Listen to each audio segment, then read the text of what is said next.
Bismillahirrahmanirrahim. Assalamualaikum warahmatullahi wabarakatuh. Innal hamdalillah nahmaduhu wa nasta'inuhu wa nastaghfiruhu wa nastahdihi wa na'udzu billahi min syururi anfusina wa min sayyiati a'malina may yahdihillahu fahuwal muhtad wa may yudlilhu fala hadiyalah. Asyhadu an la ilaha illallah wa asyhadu anna Muhammadan abduhu wa rasuluh. Allahumma salli wa sallim ala nabiyyina Muhammadin wa ala alihi wa ashabihi wa mawalah. Rabbi israh li sadri wa yassir li amri wa hlul 'uqdatam min lisani yafqahu qawli. Allahumma anfa'na bima 'allamtana wa 'allimna ma yanfa'una wa zidna ilman wa ba'd. Para ummahat, ikhwan wal akhwat yang mudah-mudahan dirahmati Allah Subhanahu wa taala. Alhamdulillah, malam ini kita masih dikaruniai kenikmatan yang begitu banyak oleh Allah Subhanahu wa taala. Alhamdulillah, bersama dengan kita ada nikmat iman, ada nikmat Islam yang dengannya membuat kita saling bersaudara, saling mencintai, saling mendoakan. Nikmat iman dan nikmat Islam yang membuat kita bisa mengenal Allah Subhanahu wa taala sebagai Rabb kita, Muhammad sallallahu alaihi wasallam sebagai nabi kita, dan alhamdulillah kita berupaya terus untuk menempuh jalan yang pernah ditempuh oleh Rasulullah sallallahu alaihi wasallam, jalan yang diridhoi oleh Allah Subhanahu wa taala. Salawat dan salam mudah-mudahan tercurahkan kepada nabi kita Muhammad sallallahu alaihi wasallam, kepada keluarga beliau, ahlul bait, kepada sahabat-sahabat beliau, dan siapa saja yang istiqomah di atas petunjuk Rasulullah sallallahu alaihi wasallam. Kita senantiasa berdoa kepada Allah, mudah-mudahan kita termasuk mereka yang senantiasa diberi kemampuan untuk bisa mengikuti dan menapaki petunjuk Nabi kita Muhammad sallallahu alaihi wasallam. Jamaah sekalian, alhamdulillah kita kembali melanjutkan kajian kitab Kaifa Amalahum An-Nabi. Bagaimana Rasulullah sallallahu alaihi wasallam berinteraksi dengan orang-orang di sekitar beliau.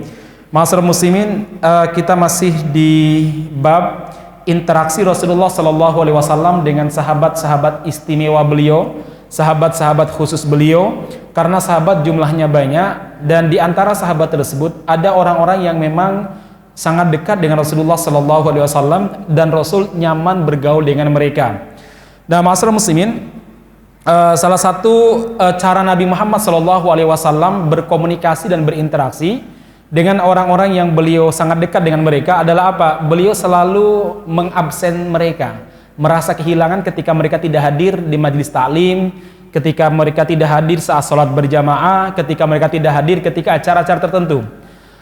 Ini praktek Nabi Muhammad SAW. Biasanya beliau itu sehabis sholat itu akan menghadap ke belakang sambil zikir, melihat kiri kanan, mengabsen satu persatu, mana si fulan, si fulan, si fulan, dilihat. Nah, itu Rasulullah SAW. Beliau akan mengabsen para sahabat, ya.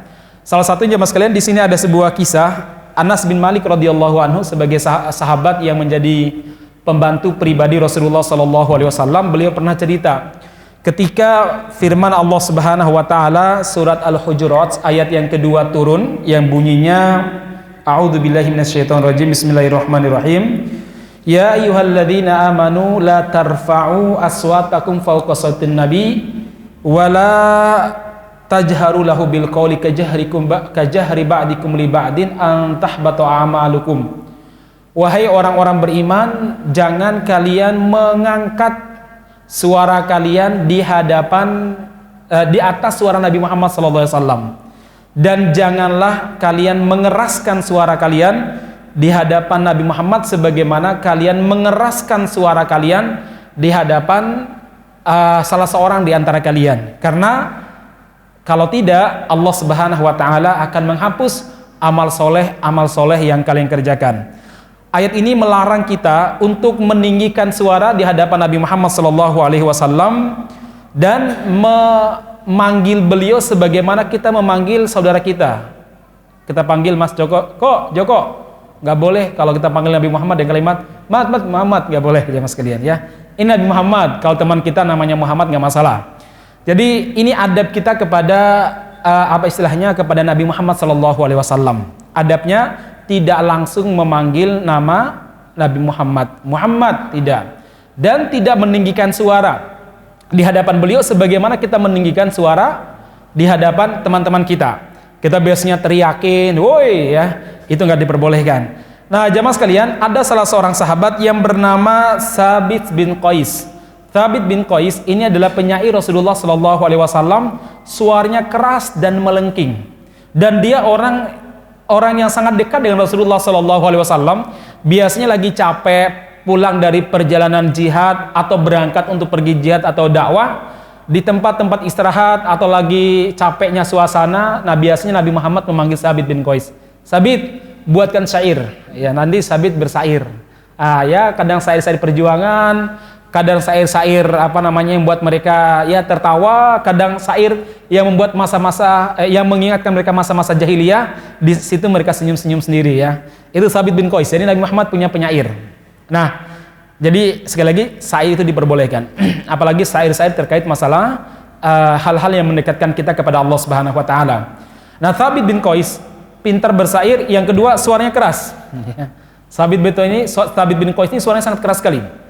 Nah, ma'asyiral muslimin yang mudah-mudahan dirahmati Allah Subhanahu wa taala, ketika ayat ini turun, Sabit bin Qais merasa sangat takut sekali karena dia sering meninggikan suara di hadapan Nabi, dalam mana kalau beliau bersair, tentu suaranya lebih keras daripada suara Nabi biar didengar sama orang lain. Akhirnya apa? Sabit bin Qais, beliau pun berdiam di rumah berhari-hari, nggak berani keluar. Takut sekali amal solehnya hilang, amal dakwahnya, amal infaknya, sholatnya, puasanya, zakatnya, hajinya, jihadnya hilang karena meninggikan suara di hadapan Rasulullah Sallallahu Alaihi Wasallam. Nah, jemaah sekalian, suatu waktu Rasulullah SAW sedang duduk bersama para sahabat. Kemudian kata Nabi, "Ya Aba Umar, ma sya'nu Thabit ishtaka?" Rasul bertanya kepada Mu'ad bin Jabal. Sa'ad bin Mu'ad, Sa'ad bin Mu'ad. Nama para sahabat itu mirip-mirip. Sa'ad bin Mu'ad, Mu'ad bin Jabal, apalagi ya. Jadi mirip-mirip, jadi kadang ngapalnya susah ya. Jadi Sa'ad bin Mu'ad ditanya oleh Rasulullah SAW, "Ya Aba Umar, kok saya nggak melihat Thabit? Apakah dia sakit?" Kemudian Sa'ad mengatakan, "Innahu lajarin wa ma alimtu bisyakwa." Ya Rasulullah, setahu saya beliau sehat-sehat saja, nggak pernah dengar kabar kalau beliau itu sakit. Kemudian jamaah sekalian, setelah mendengarkan pertanyaan Nabi ini, Sa'ad bin Mu'adz bergegas menuju ke rumahnya Thabit bin Qais. Kemudian beliau ketuk pintu, salam, mendengarkan suara Sabit bin Qais. Kemudian beliau bertanya, "Sabit, kamu ditanya-tanya sama Rasulullah, kamu kemana saja?" Kemudian Sabit bin Qais mengatakan, "Ya Aba Umar, apa Anda nggak mendengar? Baru saja Allah Subhanahu wa taala menurunkan satu ayat dalam Al-Qur'an, yaitu larangan meninggikan suara di hadapan Nabi dan larangan meneriaki Nabi sebagaimana kita meneriaki teman-teman kita." "Ya Aba Umar, Anda tahu kan, saya orang yang paling keras suaranya di hadapan Rasulullah Sallallahu Alaihi Wasallam. Saya khawatir saya termasuk orang yang diancam dalam ayat ini. Seluruh amal saya hilang, Aba Umar." "Oh begitu, ya udahlah, saya akan menceritakan kondisimu kepada Rasulullah Sallallahu Alaihi Wasallam." Nah, jamaah sekalian yang mudah-mudahan dirahmati Allah Subhanahu Wa Taala, kemudian Sa'ad bin Mu'adz datang menemui Rasulullah Sallallahu Alaihi Wasallam. Kemudian beliau cerita, "Ya Rasulullah, saya sudah pergi ke rumahnya Sabit, dan Sabit begini-begini ceritanya." Rasulullah SAW tersenyum dan mengatakan, "Oh enggak, ya Rasulullah, dia takut termasuk penduduk neraka. La, bal hiya min ahli jannah." Justru Thabit bin Qais termasuk penghuni surga. Masya Allah ya. Jadi dipersaksikan langsung oleh siapa? Rasulullah SAW. Thabit bin Qais termasuk penghuni surga. Nah, ma'asyiral muslimin yang mudah-mudahan dirahmati Allah Subhanahu wa taala, ini salah satu cara Nabi dalam berinteraksi dengan para sahabatnya, menanyakan kondisi mereka. Ketika mereka tidak kelihatan, menanyakan kepada orang lain sebagai sebuah bentuk kepedulian, sebagai sebuah bentuk perhatian. Saya rasa Anda juga demikian. Misalkan Anda terbiasa dalam sebuah kelompok, kemudian ditanyakan, "Mana Mas Fulan kok nggak kelihatan?" Biasanya kalau pas pengajian beliau di depan, ya. Atau biasanya kalau pengajian beliau di belakang sambil bersandar di tembok, tambah main HP. Biasanya kok nggak kelihatan, apa HP-nya hilang atau bagaimana misalkan ya. Jadi bertanya-tanya itu boleh jemaah sekalian, dan itu bagian daripada apa? Perhatian kita kepada sahabat-sahabat kita. Nah, ini salah satu cara berinteraksi. Sekali lagi, Rasulullah Sallallahu Alaihi Wasallam luar biasa membangun komunikasi dan interaksi dengan para sahabatnya. Artinya Rasulullah itu orang yang sangat sibuk, sibuk urusan negara, sibuk urusan masalah fatwa, sibuk urusan dakwah dan jihad, tetapi beliau tetap memikirkan kondisi para sahabatnya. Ini cintanya Rasulullah SAW kepada para sahabatnya. Ini poin pertama yang kalau bisa kita contohi ya. Jadi kalau Anda satu jamaah di masjid yang biasanya teman-teman yang biasa jamaah sholat 5 waktu, suatu waktu 2-3 hari berturut-turut nggak ada, ya WA lah, Mas kok nggak kelihatan, sakit apa enggak ya? Kadang kita tuh nggak sadar, ternyata tiba-tiba dengar teman kita di rumah sakit, tiba-tiba yang paling parah lagi, ternyata meninggal. Kayak tadi pagi ya, jamaah Masjid Al-Muhtadin, termasuk imam di Al-Muhtadin dekat dekat tempat tinggal saya di Ngeruki itu. Ada salah seorang ustadz dulu termasuk penerbit awal-awal di Solo, yang namanya Al-Alaq. Kalau Anda pernah membaca penerbitan buku namanya Al-Alaq, nah beliau yang punya meninggal ya, Ustadz Ihsan namanya. Termasuk alumni Afghanistan ya, yang pernah berjihad tahun 80-an di Afghanistan. Nah, memang beliau sakit, udah lama kena kanker di kepalanya itu. Cuma sosok diantar sama anaknya masih rutin ke masjid 5 waktu, dibimbing sama menantunya ke masjid. Lalu tiba-tiba tadi pagi kita lagi rapat di sebuah hotel di Solo ya. Kita lagi rapat, tiba-tiba saya baca WA habis subuh ya. Loh, kok meninggal? Kapan sakitnya ini ya? Nah, itu kenapa? Karena kita nggak terbiasa tadi yatafaqad itu merasa kehilangan. Kok nggak ada teman-teman kita? Tiba-tiba dengarnya apa? Meninggal. Tiba-tiba istrinya teman kita udah meninggal ya. Nah, ma'asyiral muslimin yang mudah-mudahan dirahmati Subhanahu wa taala, ini satu hal yang perlu kita contohi dari Rasulullah sallallahu alaihi wasallam di antara sekian yang perlu kita contohi, yaitu apa? Kalau kita ingin membangun hubungan baik dengan orang-orang di sekitar kita, pedulilah kondisi mereka. Tanyakan kondisi mereka, minimal tanya bagaimana kabarnya. 2 pekan, jangan usah 2 pekan lah, 3-4 hari kok nggak kelihatan di masjid. Ada apa? Keluar kotakah?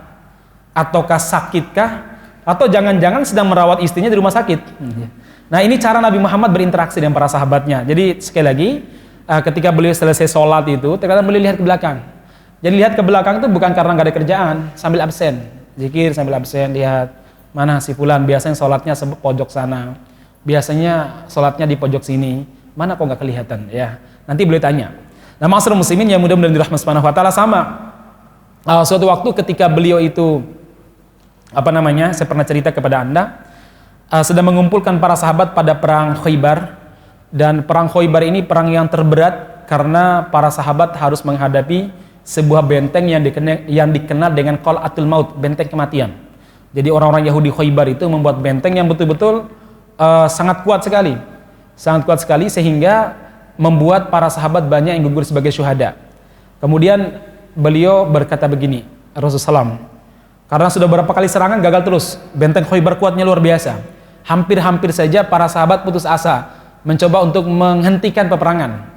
Tapi Rasulullah SAW pernah bersabda di depan para sahabat, la u'tiyanna ar-rayah, saya besok pagi akan memberikan bendera perang ini, maksudnya komando perangnya, ila rajulin yuhibbuhullah wa yuhibbuhur rasul wa yuhibbullah wa rasulah, kepada seorang laki-laki yang dicintai oleh Allah, dicintai oleh Rasulnya, dan dia sangat mencintai Allah dan Rasulnya. Dengannya Allah Subhanahu wa taala akan memenangkan peperangan. Nah, ma'asyiral muslimin, Umar bin Khattab radhiyallahu anhu yang meriwayatkan hadis ini, apa kata beliau? Seumur-umur semenjak saya masuk Islam, belum pernah terlintas dalam pikiran saya ditunjuk atau berharap menjadi pemimpin. Masya Allah ya. Tidak pernah beliau kemudian ngomong kotor atau ngomong menyakiti umat Islam agar diangkat sebagai komisaris. Itu nggak ada ya. Nggak ada jamaah sekalian.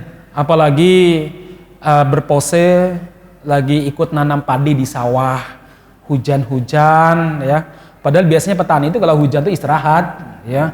Kenapa? Karena mereka tahu hujan itu cuma sebentar, lanjut habis hujan. Saya ini anak petani, ngerti banget ya. Kok tiba-tiba yang kemarin deklarasi sebagai presiden dan wakil presiden, capres dan cawapres ya, temannya Pak Prabowo, tahu sendiri aja lah ini ya, Tuan Putri gitu ya, itu foto lagi nanam padi di sawah ya. Nah jemaah sekalian, sekali lagi Umar dan para sahabat tuh nggak ada namanya cari muka seperti itu. Tidak ada yang namanya mereka ini mencoba dan meraih kepemimpinan, nggak ada. Karena bagi mereka kepemimpinan itu berat dan akan dimintai pertanggungjawaban di hari kiamat. Nah kata Umar, seumur-umur semenjak saya masuk Islam, saya itu belum pernah berharap menjadi pemimpin kecuali saat itu. Kenapa? Ada pujian dari Nabi yang sangat dicintai oleh Allah, sangat dicintai oleh Nabinya, dan dia sangat mencintai Allah dan Rasulnya. Itu aja sebenarnya. Saya berharap sayalah orangnya. Akhirnya katanya Umar tuh duduknya di barisan 3-4 lah. Beliau maju, duduk di barisan depan sambil ditinggi-tinggikan badannya, tasyarruf ya. Ya, padahal Umar tuh orangnya besar, tertinggi. Umar tuh besar, orangnya tinggi, tapi tampan ya. Itu Umar, dia gini-ginikan dadanya gitu. Loh kok lewat saja Nabi? Kata beliau, Nabi cuma lewat saja, nggak lihat saya gitu ya. Tak tampak-tampakan muka saya, ya lewat saja gitu. Tiba-tiba Rasulullah SAW bersabda, Aina Ali? Mana Ali? Kok nggak kelihatan? Nah ini ya, yatafaqat namanya. Mana Ali? Kemudian para sahabat mengatakan, ya Rasulullah, dia kena belean ya. Kalau bahasa kita itu apa Pak? Ya belean Pak ya. Ya belean lah ya. Ya Rasulullah, dia sakit mata ya Rasul. Sakit mata. Bawa dia ke sini, tuntun ke sini. Akhirnya para sahabat memanggil Ali di rumahnya, dituntun menemui Nabi Muhammad SAW. Kemudian Rasulullah SAW mengatakan, Ali, besok pagi kamu harus menjadi komandan perang. Bawa roya itu bendera ini, untuk menyerang Khaybar, dan Allah akan membukakan pintu Khaybar lewat kamu. Ya Rasulullah, saya sakit mata. Mana matamu? Ini ya Rasulullah. Bismillahirrahmanirrahim. Beliau berdoa, diludahi 2 kali. Masya Allah, langsung sembuh. Sekali lagi, ini di luar nalar medis. Anda jangan coba-coba ya punya anak ya. Apalagi kalau sampean bangun tidur belum sikat gigi terus ludahi wajah orang, itu nggak bagus ya. Nah ma'asyiral muslimin, ini sekali lagi di luar nalar medis. Ini sudah berbicara logika wahyu ya. Nah jemaah sekalian, akhirnya Ali sembuh, dan besok paginya, Masya Allah, Ali itu memang manusia yang luar biasa. Beliau keluarkan pedang Zulfikarnya, dan beliau mengatakan, Ana Ali ibn Abdul Muttalib. Aku adalah Ali, putranya Abu Thalib, dan aku adalah singa, dan aku dinamakan oleh ibuku sebagai Ali. Ali itu artinya orang tinggi, Ali itu ya, patriot ya. Dan aku akan memenangkan pertempuran ini. Beliau maju sendiri ya. Maju sendiri, dihujani pakai panah, maju terus. Tujuan beliau adalah gerbang Khaybar. Kalau gerbang Khaybar sudah berhasil, astagfirullahaladzim, ke Khaybar ya. Betul Khaybar ya. Khaybar Yahud Jaish Muhammad Sofa Yaud ya. Kemudian beliau terus maju, beliau menahan hujan panah yang luar biasa, Masya Allah. Itu kalau dibuatkan film heroik banget kayaknya ya. Itu Ali. Kemudian beliau segera membuka gerbang benteng Khaybar yang seharusnya dibuka oleh 1 peleton pasukan. Jadi saking besarnya benteng tersebut dibuka sendiri oleh Ali bin Abi Thalib radhiyallahu anhu. Kemudian orang-orang mengatakan, ya Ali, kamu bisa sendirian? Apa kata Ali? Tangan ini senantiasa berbuat baik sebelum perang, maka Allah memberi kebaikan ketika berperang katanya. Itu sekali lagi, ini sudah di luar nalar manusia. Begitulah kalau Allah Subhanahu wa taala sudah memberi kekuatan kepada seorang hamba, maka tidak ada yang bisa untuk mengalahkannya. Akhirnya dan benar, Khaybar pun takluk, orang-orang Yahudi kalah, dan mereka ditawan oleh Nabi Muhammad SAW. Namanya tafaqud. Bagaimana kita ini kalau punya kawan, ya tadi biasanya hadir saat pengajian setiap Kamis malam, setiap Senin malam, kalau di sini ya, sama setiap Jumat malam, kok nggak kelihatan di mana dia? Tanyakan kondisinya. Mungkin ketika dia lagi malas, imannya lagi turun, saat kita tanyakan dia bangkit lagi semangatnya. Jadi ma'asyiral muslimin yang mudah-mudahan dirahmati Allah Subhanahu wa taala, ini salah satu cara yang diajarkan oleh Rasulullah SAW untuk membangun hubungan baik dengan siapapun. Saya rasa yang mempraktikkan ini seringkali pedagang ya. Kadang pedagang itu kita beli 2-3 kali aja laung di tempat dia. Kemudian 2-3 hari kita nggak beli di situ, nanti langsung ngomong, Mas, kemana sih kok lama sekali nggak kesini? Padahal dalam hati, alah Mbak baru 2 kali beli lauk di sini, so akrab. Tapi itu membuat kita senang gitu ya. Padahal mungkin kita beli cuma 2-3 kali ya. Kemudian karena kita merasa mungkin coba cari lauk lain sudah bosan nengok di situ misalkan. Tapi saat kita datang tuh kan begitu para pedagang yang pintar ngomong ya. Mas, kok lama sih, ada apa? Sakit apa gimana? Ngobrol malahan ya. Sama lah tukang hei juga begitu. Ya.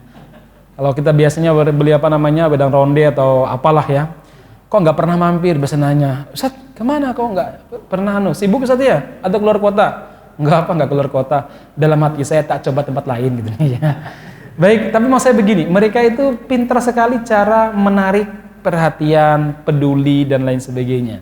Ini dan Nabi Muhammad SAW telah mencontohkan untuk membangun hubungan baik dengan orang-orang di sekitar kita, bertanya kondisi mereka.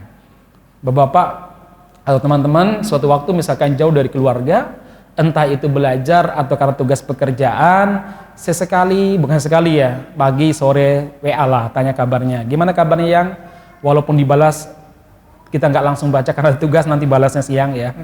Ya tanya kabar itu luar biasa dan itu cara Nabi Muhammad SAW berinteraksi dengan para sahabatnya. Ada juga kisah di sini. Wa an Qurrati bani Iyasin radhiyallahu anhu anna rajulan atan nabiyya sallallahu alaihi wasallam wa ma'ahu ibnun lahu faqala lahu atuhibbuhu faqala uhibbukallah kama faqala ahabbakallah kama ahabbahu famata fafaqadahu fasa'ala anhu faqala li abihi ama yassaraka an la ta'tiya baban min abwabil jannah illa wajadtahu indahu yas'a yaftahu lak. Suatu waktu jamaah sekalian, seorang bapak membawa anaknya di hadapan Nabi Muhammad SAW. Anaknya yang masih kecil, usia 3-4 tahun. Kemudian Rasulullah SAW bertanya kepada bapak ini. Nggak disebutkan siapa bapak ini, mungkin sahabat yang kurang begitu terkenal ya. Tetapi tidak bermasalah kita nggak mengenal ya. Tapi mereka adalah para sahabat Nabi. Apa kata Rasul? Kamu mencintai anakmu? Ya tentu ya Rasul. Kemudian Rasulullah mengatakan ahabbakallah, semoga Allah Subhanahu wa taala mencintaimu sebagaimana kamu mencintai putramu ya. Doa jemaah sekalian. Semoga Allah mencintaimu sebagaimana kamu mencintai putramu. Singkat cerita, orang ini lama nggak ketemu sama Nabi. Kemudian Nabi bertanya, mana Bapak Fulan yang dulu pernah membawa anaknya di hadapan saya itu loh. Anaknya yang imut-imut, kalau boleh saya tambah gitu ya. Mana orangnya kok nggak kelihatan lagi, kata Nabi. Kemudian para sahabat mengatakan, ya Rasulullah, dia anaknya telah meninggal. Oh begitukah? Panggil dia ke sini. Kemudian bapaknya dipanggil, berjumpa dengan Nabi Muhammad SAW. Dia mengatakan, kamu kenapa? Kok nggak pernah kelihatan? Ya Rasulullah, saya sedih ditinggal oleh putra saya. Kemudian apa jawaban Nabi? Ama yassarakallah, wahai saudaraku, tidakkah kamu senang bahwa anakmu itu akan mendatangimu kelak di hari kiamat, dan selalu mendatangi pintu per pintu, berusaha membukakan bagimu pintu tersebut. Maksudnya anaknya masuk surga, kemudian berupaya membukakan pintu bagi bapaknya ya. Kemudian sahabat ini pun tersenyum dan bahagia. Nah, ma'asyiral muslimin yang mudah-mudahan dirahmati Allah Subhanahu wa taala, ada beberapa faedah dari hadis ini. Yang pertama tadi, Rasulullah Shallallahu alaihi wasallam selalu menanyakan kondisi para sahabat. Walaupun mungkin ketemunya baru sekali. Ya, baru sekali karena dia mungkin bawa anak, membuat Nabi Muhammad teringat, mana Bapak Fulan? Orang Makkah atau orang Madinah, mana kok nggak kelihatan? Ternyata putranya itu telah meninggal. Yang kedua jemaah sekalian, hadis ini menjelaskan tentang pentingnya cara komunikasi. Cara komunikasi itu nggak selamanya kita direct bertanya langsung kepada si fulan, bertanya kondisi dia. Tapi kadang kita bertanya kondisi anaknya. Kadang ada orang yang lebih senang kalau ditanya kondisi anaknya, kondisi ibunya, kondisi kerjaannya, daripada mungkin ditanya kondisi keluarganya atau kondisi pribadinya. Jadi sekali lagi Nabi Muhammad SAW adalah orang yang sangat pintar berkomunikasi. Karena begini kan, kalau kita bertemu dengan orang, dia membawa anak, saya rasa Anda kalau berkomunikasi di terminal, di stasiun maupun di bandara, salah satu cara berkomunikasi adalah ngobrol dengan anaknya. Oh, anaknya pintar sekali Bu ya, atau Pak ya, udah kelas berapa? Itu kan salah satu cara pembuka komunikasi. Tanpa Anda harus bertanya langsung, Bapak dari mana? Ya, kerja apa? Sama siapa? Itu kan interogasi namanya ya. Tapi kalau bertanya tentang anaknya dulu, dia akan welcome dan dia akan open ya. Ya, ini anak saya yang pertama begini. Dia akan cerita banyak biasanya. Kalau ditanya masalah itu. Nah, samalah Rasulullah SAW membuka pintu komunikasi dengan cara bertanya tentang anaknya. Atau Ibu, kamu cinta gak sama anakmu ini? Cinta ya Rasulullah ya. Baik, itu yang kedua jemaah sekalian. Jadi cara membuka komunikasi itu dengan banyak hal. Gak selamanya bertanya kepada orang yang kita ajak bicara. Ya bertanya sepatunya, lihat jamnya. Jamnya apa Rek ya? Baru datang dari luar negeri ya? Ya, misalkan ya. Itu kayaknya jamnya belum masuk Indonesia. Kok ngerti?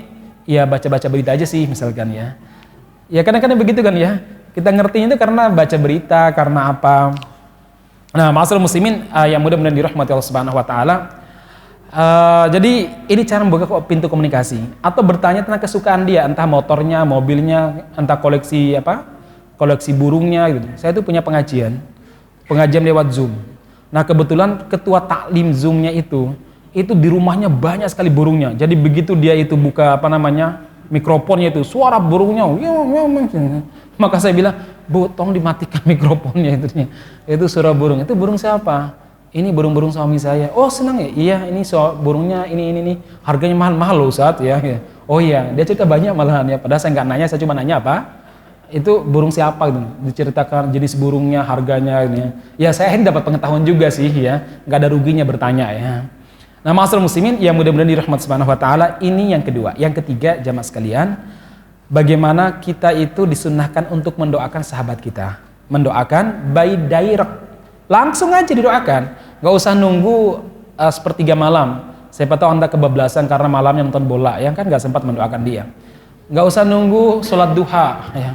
Nggak usah nunggu, langsung di hadapan dia doakanlah. Sebagaimana Rasulullah SAW mendoakan sahabat ini. Apa kata beliau? Ahabbakallah kama ahabbahu.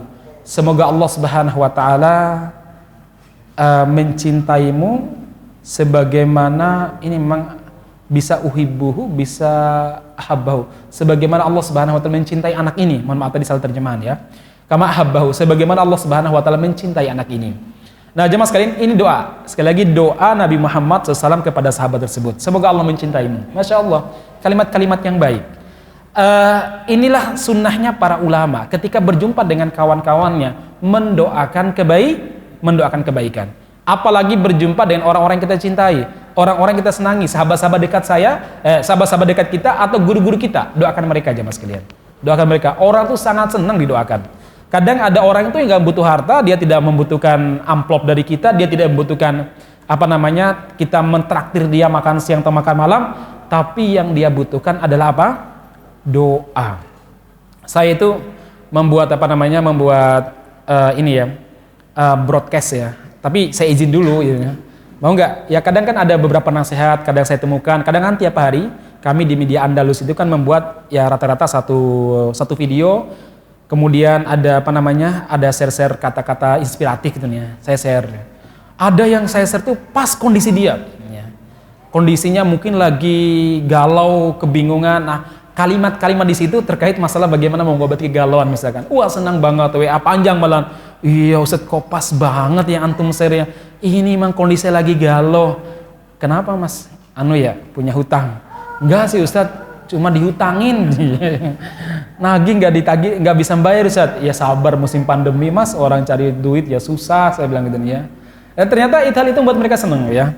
Jadi sekali lagi jemaah sekalian, doakan mereka, tanya kabar mereka, kemudian buka komunikasi dengan cara apa? Menanyakan sesuatu yang dia cintai atau sesuatu yang di sekitar dia. Kemudian ma'asyiral muslimin yang mudah-mudahan dirahmati Subhanahu wa taala, faedah yang keempat dari hadis ini adalah apa? Bahwa seorang bapak, seorang ibu sah-sah saja bersedih ketika ditinggal wafat oleh putranya. Sampai ini kan berhari-hari jarang ketemu Nabi. Kenapa?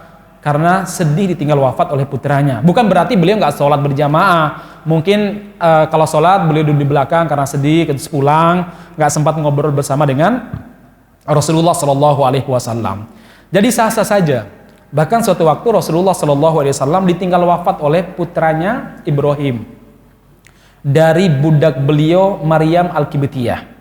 Nah, Maryam ini budak beliau yang dihadiahi oleh Raja Mesir Muqawqis, dan Maryam dikenal kecantikannya sampai istri-istri Nabi juga cemburu. Budak tapi cantik, mungkin keturunannya Ratu Cleopatra mungkin ya. Nah, jamaah sekalian yang mudah-mudahan dirahmati Subhanahu wa taala, akhirnya punya anak namanya Ibrahim. Dan Nabi Muhammad sempat membanggakannya di hadapan para sahabat. Suatu waktu Nabi Muhammad cerita kepada para sahabat, tadi malam saya dikaruniai seorang putra. Usammihi bismi abi. Saya namakan dia dengan nama bapakku, maksudnya nenek moyangku. Siapa? Ibrahim. Ya, anaknya kurang lebih 2 enggak sampai 3 tahun, 2 tahun ke bawah meninggal. Nah, di saat meninggal Nabi Muhammad memeluknya, ya diantarkan ke tempat kuburan sambil menetes air matanya, tentu tidak pakai tandu ya karena anak kecil ya. Beliau pangku. Kemudian jamaah sekalian, Rasulullah SAW melihat air mata Nabi Muhammad mengalir dengan sangat deras. Walaupun Nabi diam, tidak terisak, tidak juga berkata apa-apa, cuma mengalir saja air matanya. Para sahabat mengatakan, ya Rasulullah, ma hadza? Para sahabat itu orangnya polos ya. Ya Rasulullah, apa-apaan kok Anda nangis?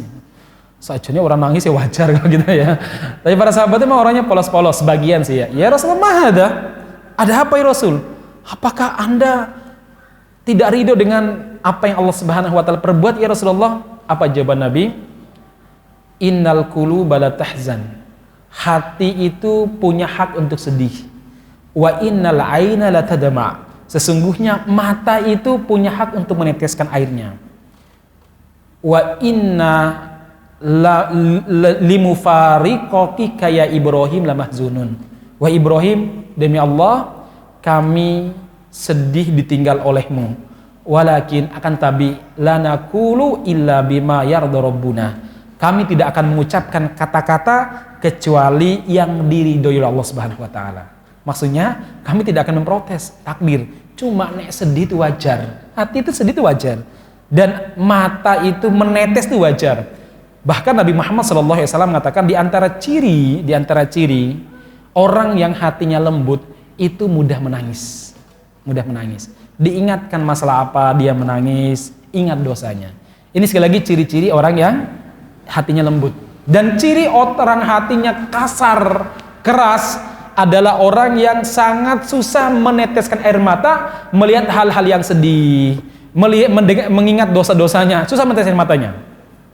Ya, jadi kalau orang yang suka menangis, ini menangisnya beneran ya, bukan menangis nggak bisa bayar hutang ya. Ya, kalau itu beda ya. Maksudnya orang yang mudah menangis adalah siapa?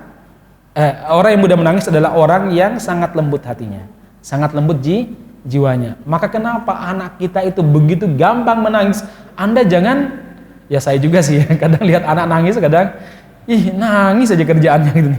Padahal itu menunjukkan apa? Anak itu sangat lembut jiwanya. Ya, anaknya sangat lembut jiwanya. Mereka nggak bisa mengungkap protes kecuali menangis. Beda sama kita, kalau protes macam-macam. Ya, bisa keluar rumah, bisa nggak tidur di mana? Tidur di masjid, atau mungkin tidur di kantor, nggak pulang misalkan.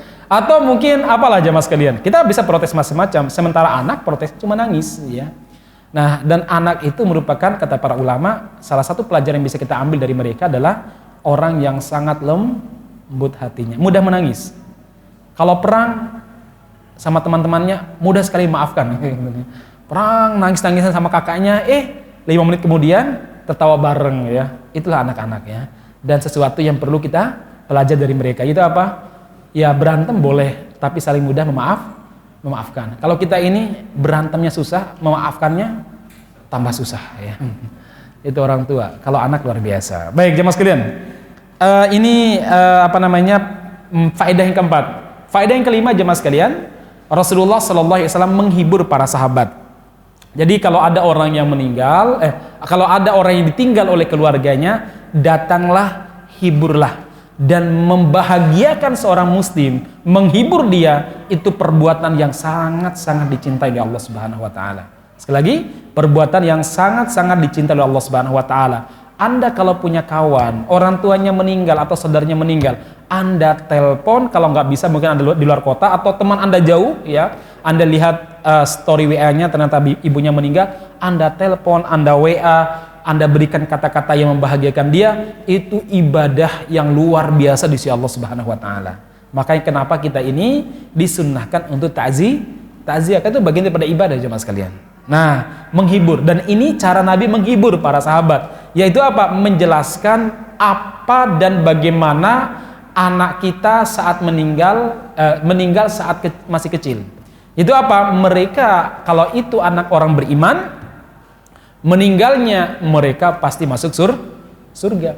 Apa kata Rasulullah? Wahai saudaraku, apa kamu nggak senang? Nanti anakmu akan mendatangi pintu surga satu persatu, dia berupaya membukakan pintu surga untuk kamu. Apa kamu tidak senang? Sahabat ini akhirnya tersenyum, bisa bahagia. Jadi sekali lagi jemaah sekalian, ini pentingnya menghibur ya, menghibur ketika saudara-saudara kita tertimpa musibah. Hadis ini juga menjelaskan satu pemahaman akidah bahwa apa? Anak-anak muslim yang meninggal, anak-anaknya umat Islam yang meninggal di usia masih muda, belum balik, mereka adalah di surga. Ya. Baik, jemaah sekalian yang mudah-mudahan dirahmati Allah Subhanahu wa taala, sekaligus kalau kita punya anak yang meninggal baik keguguran atau meninggal setelah melahirkan, maka yakinlah mereka adalah tabungan pahala bagi kita kelak di hari kiamat nanti. Dia akan tadi datang berupaya membukakan pintu bagi bapaknya. Kalau kita berkata-kata yang baik di saat ditinggal wafat oleh anak kita, kemudian kita tidak berkata-kata kotor dan kita berupaya ridho dan ikhlas, maka Allah Subhanahu wa taala akan membalas dengan surga. Ma'asyiral muslimin. Baik, ma'asyiral muslimin, itu yang ke berapa? Yang kedua ya kisahnya ya.